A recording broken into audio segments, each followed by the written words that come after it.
Communication, हम इस proper communication में बहुत सारे मिस्टेक करते हैं, बहुत सारे।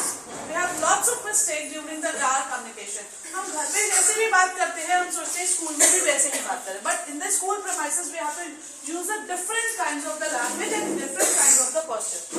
In the communication we include that the body posture, facial expressions and hand movements, each and everything.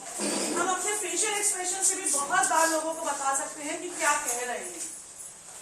लेकिन स्कूल प्रेमाइसेस के अंदर हमारी लैंग्वेज कैसी होनी चाहिए?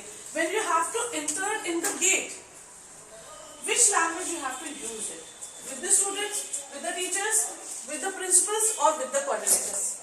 Whatever condition is that, but you have to use a proper language, proper word. This is called the proper communication. इसे हम proper communication कहते हैं। अगर हमने दूसरे तरह के लैंग्वेजेस यूज करना स्टार्ट कर दिया, तो वो जो स्कूल का एटमॉस्फेयर है वो डिस्टर्ब हो जाता है। Because teaching is called the noble profession. Teaching को यूं ही नोबल प्रोफेशन नहीं कहा है, हम यहाँ बच्चों को सिखाने के लिए आए हैं। बट बहुत टाइम मैंने जितने भी टॉपिक लिए हैं वो अभी तक के scenario within the 6 months what the problem I have faces in this school, I will take in the topic. मैंने यहाँ की कंडीशन, यहाँ के प्रॉब्लम को देखते हुए ही टॉपिक्स लिया है। इसीलिए सबसे पहली चीज थी हमारा कम्युनिकेशन प्रॉपर होना चाहिए। We don't use the abusing words और abusing languages with others. Even if he or she is your friend, वो आपका दोस्त हो, कुछ भी हो, बट स्कूल प्रेमाइसेस के अंदर, वैसे तो हम कभी भी घर के स्कूल के बाहर भी कहीं भी कोई ऐसी लैंग्वेज यूज करना पसंद ही नहीं करेंगे हमेशा। लेकिन स्कूल के अंदर बहुत ज्यादा ध्यान रखना होता है कि हमारा कम्युनिकेशन इतना प्रॉपर हो कि वो इम्पैक्ट बच्चे के पास पॉजिटिव जाए। बहुत टाइम टीचर्स अरे यार, अबे यार, ये जो वर्ड्स यूज करते हैं, बच्चे के कानों में जैसे ये आवाजें गई, और आप जब उन्हें दोबारा से कहेंगे don't use this kind of the word student, बच्चे क्या कहेंगे? अपना तो खुद यूज करते हैं, हमसे क्यों कह रहे हैं? तो ये चीजें बिल्कुल, मैं इस टॉपिक को मैंने बहुत ज्यादा शॉर्ट किया है, मैं आपको एक समराइज वे में सिर्फ आपको बता रही हूँ, क्योंकि अभी हमारे पास बहुत सारी चीजें हैं, बहुत सारे टॉपिक्स हैं जो डिस्कस करने। बिकॉज आज का हमारा टॉपिक तो फोनेटिक है, बट मैं चाह रही थी एक पर्सनल वे में कि आपको कम्युनिकेशन और टीम बेस्ड टीचिंग के बारे में बताएं। तो कम्युनिकेशन के अंदर pronunciation, language, words, each and everything हमारा सब कुछ आ जाता है। हम किसी से भी बहुत अच्छी बातें कहें, बट हमारा फेशियल एक्सप्रेशन बिल्कुल ब्लैंक हो, तो क्या होगा? हमें बिल्कुल बोरिंग लगेगा। अरे यार, ये मेरे बात में तो इंटरेस्ट ही नहीं ले रहा है। आप सबने एक YouTube पे, अरे इंस्टा पे भी देखा होगा, मैं आपको शो करना चाहती हूँ। कल हम लोगों ने वहां पर प्ले किया था।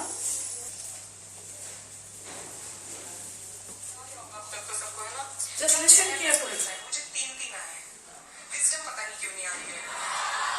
Don't use, don't do anything. और फिर मैं गई ना डेंटिस्ट के पास जाना पड़ा, क्योंकि जीवन से तो गई नहीं थी, पता था कि जलालत मिलती है वहाँ पे जाकर के, तो मैं कभी नहीं गई डेंटिस्ट के पास, तो फिर मुझे जाना पड़ा। उसने वो तोड़ दिया मेरा विजडम टूथ, तो बच्ची को विजडम भी नहीं आएगी। तो ना उसने मुझे बोला कि कैसे सर्वाइव कर रहे हो इन दांतों के साथ, और मैं इतनी बदतमीज हूँ, मैंने उसको कहा ऐसे, और कोई तरीका नहीं है तो survive life, so going to do a small piece. और मैं जब कहूँ कि मुस्कुराओ, आपको कुछ नहीं करना, बस मुस्कुराओ। अगर आज कहीं से हार गए हो, किसी को उस जीत की तुमसे ज्यादा जरूरत नहीं शायद, मुस्कुराओ। अगर कुछ खो गया है, जिसके नसीब का था उसको मिल गया है शायद, मुस्कुराओ। अगर दिल टूट गया है, किसी का जोड़ने के लिए किसी का तोड़ना पड़ता होगा शायद, और रह जाए फिर भी दर्द कहीं, तो बांट कर मुस्कुराओ।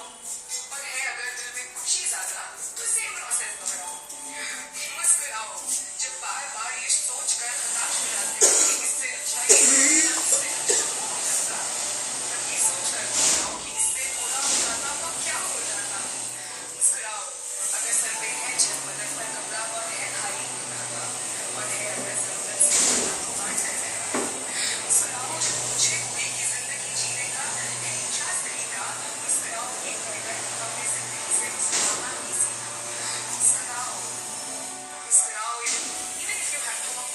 set miles because it's okay.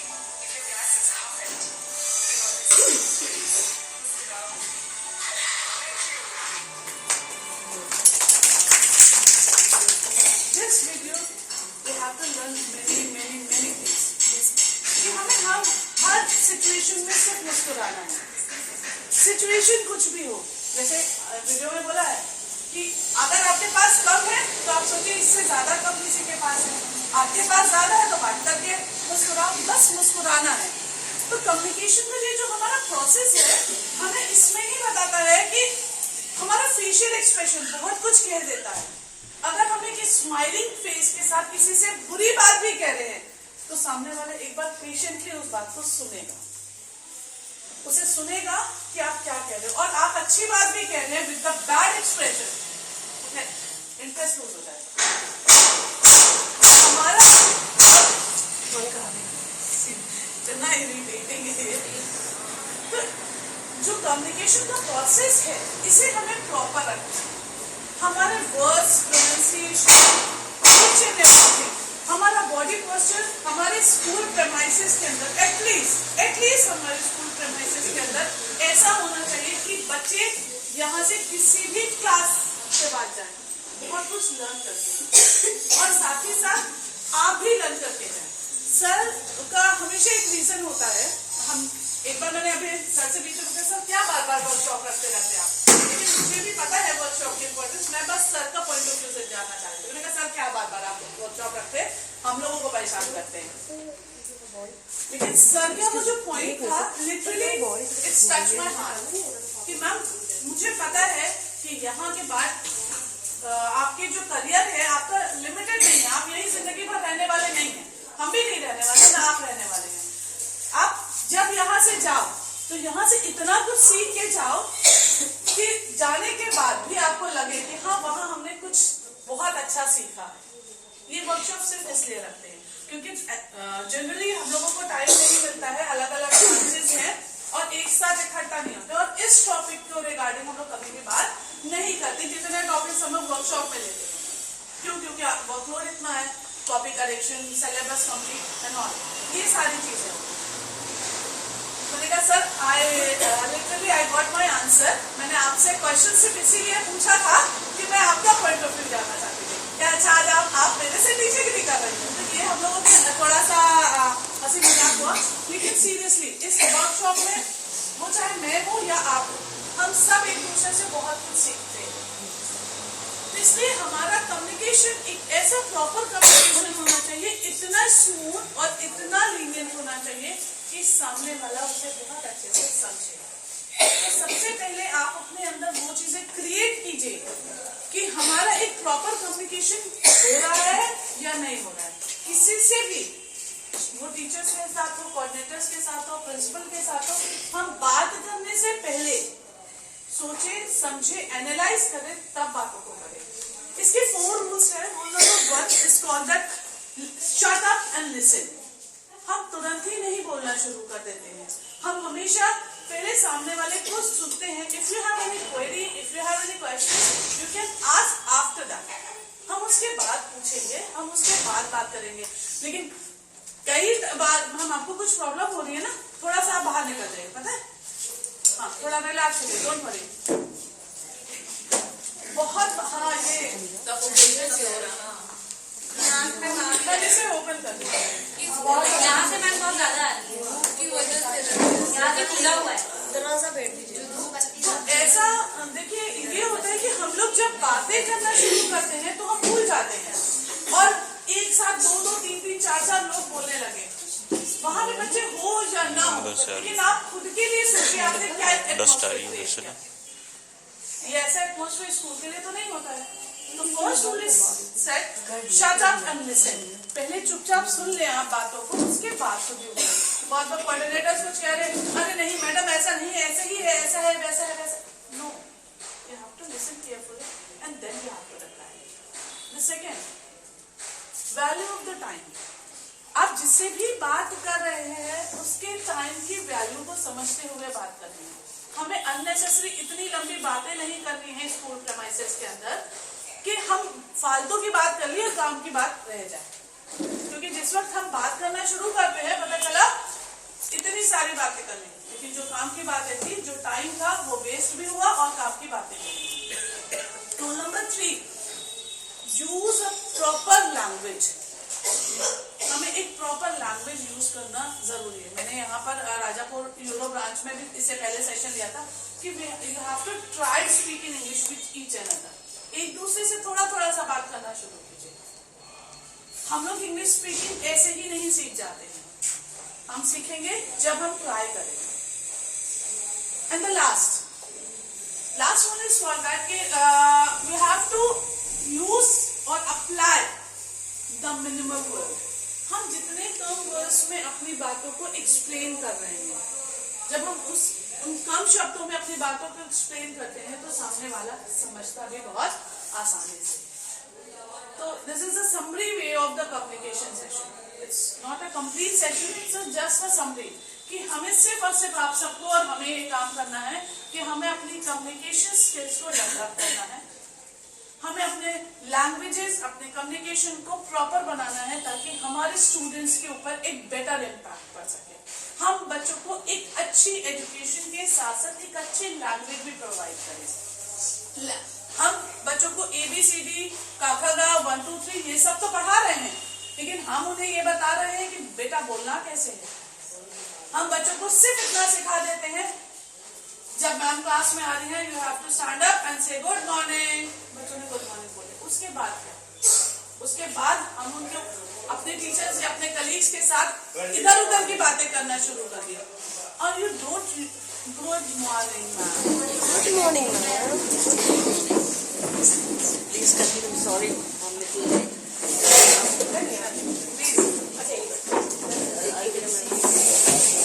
कुछ नहीं करने वाला ना। So this is a summarized way of the communication. And my next topic, which I have taken yesterday, this is called the team-based teaching. A team-based teaching said that better two is better than one. दो इंसान एक इंसान से ज्यादा better है। जब हम एक साथ मिलकर, मैंने ये प्रॉब्लम देखी है इसलिए मैंने ये टॉपिक लिया था। स्कूल्स में अक्सर होता है, हम इस वाले ग्रुप के साथ बात करेंगे, हमारा ये फ्रेंड सर्कल है, हम इनसे बात करेंगे, इनके साथ कुछ भी शेयर नहीं करेंगे। जैसे ही कोई न्यू टीचर स्कूल में आती है, क्या ही बात करना उसे, वो बड़ा अनकंफर्टेबल सा फील करने लगता है। क्यों? क्योंकि उसके साथ कोई भी बात ही नहीं कर रहा है। तो ये जो ग्रुपिंग है, ग्रुपिंग को बंद करिए, टीम बेस्ड टीचिंग डेवलप कीजिए। टीम बेस्ड टीचिंग से हम सबसे पहले जो हमारा सेंटर पॉइंट है, हमारे बच्चे, हम उन पे बहुत फोकस कर सकते हैं। टीचर्स मोस्टली, मैं ये नहीं कहूंगी कि आप सभी ऐसा करते हैं, मैं सबके लिए एक जनरल बात है, ये जो हमारा फ्री पीरियड और ये फ्री टाइम होता है, उस वक्त हम लोग सिर्फ गॉसिप्स करते हैं। टीचर्स, उन्होंने क्या ड्रेस पहना है, उन्होंने कैसी बातें की है, उन्होंने कैसे हेयर स्टाइल किया, उन्होंने आज ड्रेस कौन सा पहनी है, ये सारी बातें करते हैं। या घर में सासू माँ ने क्या कहा, देवर ने क्या कहा, ये बातें करते हैं। लेकिन कभी भी इस बारे में बात नहीं करते हैं कि हमारे क्लास का ये स्टूडेंट ऐसा है या ये पूरी क्लास ऐसी है, हम ये सब्जेक्ट पढ़ाने जा रहे हैं, इसके रिगार्डिंग हम बात नहीं करते। टीम बेस्ड टीचिंग हमारी कहती है कि टीचर्स आपस में यू शुड सिटिंग टुगेदर, आप एक साथ बैठिए, डिस्कस कीजिए regarding the subject, regarding the students, regarding the class. आप जब इनके बारे में बात करना शुरू करेंगे तो देखिए डेवलपमेंट होगा, डेफिनेटली होगा। क्योंकि हम स्कूल के अंदर जैसे ही एंटर होते हैं, अब ये पूरा 6 और 7 आवर्स हमारे स्कूल के लिए है और हमारे लिए हमारा सेंटर पॉइंट हमारे बच्चे हैं। हमें सिर्फ और सिर्फ उनके ऊपर फोकस करना है। लेकिन जब ये 30 और 40 मिनट्स का जो आपका फ्री पीरियड है, I am talking only about free period और फ्री टाइम, उस टाइम पर जब हम गॉसिप और इधर उधर की बातें करते हैं, मैम हेलो क्या हुआ, नींद आ रही, लेमन पी दूं? देखिए मैं ऐसी टीचर हूँ कि मुझे लास्ट तक वाले मेरे बच्चे सब दिखते रहते हैं। तो टीम बेस्ड टीचिंग में हम जब एक साथ बैठकर बातें करते हैं अदर सब्जेक्ट, यहाँ पे तो सारी मदर्स टीचर हैं, लेकिन जो सेक्शन है, जो UKG LKG, जब साथ में टीचर्स बैठ करके डिस्कस करते हैं स्टूडेंट्स के बारे में, जो अभी LKG में है वो कल UKG में जाएंगे, अगर वो टीचर्स आपस में बैठ करके साथ में एक दूसरे से बात करेंगे तो पता चलेगा प्रॉब्लम कहाँ है और प्रॉब्लम का सोल्यूशन कभी निकलेगा। This is called the based teaching. This is a summary way of the team based teaching. Very nice. Very nice. Thank you so much. So you have to develop a team spirit. और जब हम अपने अंदर ये team spirit develop करते हैं और बच्चे देखते हैं कि अरे यहाँ पर कोई भी काम हो रहा है, मैम सब सारे टीचर साथ में हैं, तो उनके अंदर भी वो टीम स्पिरिट डेवलप होती है। वो आगे चल के कुछ भी बने, क्या करेंगे कुछ नहीं पता, लेकिन साथ में रहकर काम करने में जो मजा है वो अकेले नहीं। इसलिए साथ में रहकर काम करने की आदत आइए। हम इनसे बात करेंगे, उनसे नहीं करेंगे, ये मेरे फ्रेंड है। मैं आपको एक सच्चाई बताऊंगा, जैसे हम प्रोफेशनल बनते हैं, हमारी दोस्ती नहीं होती किसी से। दोस्ती वहीं खत्म होती है, वो स्कूल कॉलेज टाइम तक होती है। यहाँ पर अगर आप दोस्ती निभाने आ गए और फ्रेंडशिप करने आ गए, ये सब करने आ गए, तो आप बच्चों पे फोकस नहीं कर पाएंगे। आप फोकस नहीं कर पाएंगे कि आपको डिलीवर क्या करना है। तो इसलिए फोकस हमें सिर्फ स्कूल और बच्चों पे ही करना है। हमें क्या डिलीवर करना है, हम दूसरे के क्लास अटेंड करके देखें, हो सकता है कि वो हमसे बेहतर पढ़ा रहा हो सकता है उसके मेथड ज्यादा अच्छे हों। तो ये टीम बेस्ड टीचिंग में बहुत बार ऐसा कहा गया है कि आप लोग दूसरे की क्लास अटेंड करके देखिए, दूसरे सब्जेक्ट के बारे में नॉलेज लीजिए। हम जैसे अब यहाँ पे तो मदर टीचर, अगर एक मैथ का टीचर सिर्फ हिंदी वाले टीचर के साथ उसकी दोस्ती है और बैठा है, मैं कहती हूँ सब्जेक्ट के रिगार्डिंग ही बात कर रहा है, तो उसका नॉलेज क्या हुआ, लिमिटेड, क्योंकि उसने सिर्फ हिंदी पढ़ा। अगर हम सब्जेक्ट के रिगार्डिंग एक दूसरे से एक्सचेंज कर रहे हैं, तो उन्होंने मैथ्स लिया और उन्होंने हिंदी एक दूसरे को दिया, नॉलेज लिमिटेड हो गई। लेकिन जैसे ही हम ग्रुप में बैठते हैं, science teacher, maths teacher, English और फिजिक्स, सारे टीचर्स, कंप्यूटर टीचर्स आ गए, जीके के आ गए, सारे टीचर्स जब साथ में बैठे हैं, अरे हमारे सब्जेक्ट में ऐसा हुआ, ये ऐसे हुआ, जब एक दूसरे से डिस्कस करते हैं तो नॉलेज आपकी बढ़ जाती है। तो ये है हमारी टीम बेस्ड टीचिंग। कोई भी प्रोसेस हो, आप एक साथ मिलकर के काम कीजिए और बच्चों को भी इस चीज के लिए सिखाइए।